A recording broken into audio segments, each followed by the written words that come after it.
Mahigit 200 milyong botante sa Indonesia ang inaasahang makikibahagi sa halalan ngayong araw upang pumili ng kahalili ni President Joko Widodo. Apat na naglalaban-laban para sa susunod na Pangulo ng Indonesia. Ito ay sina former General Prabowo Subianto na susubok makuha ang pinakamataas na posisyon sa ikatlong pagkakataon. Running mate naman niya ang 36 anyos na anak ni outgoing President Joko Widodo na si Gibran Rakabuming Raka.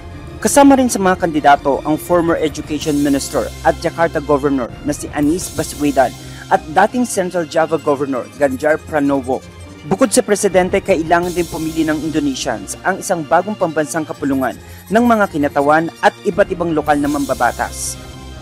Inaasahang malalaman ang unofficial quick count result ng election ngayong gabi at sakaling walang makapagsecure ng simple majority, magsasagwa ng runoff vote sa Hunyo. Mahigpit namang binabantayan ng Asian Network for Free Elections o ANFREL ang eleksyon. Hinihikayat din ito ang mamamayan na maging mapagmatsyag at huwag hayaan ng mga magtatangkang sirain ang demokrasyang tinatamasa ng Indonesia. Radiant Boulevard, UNTV News and Rescue.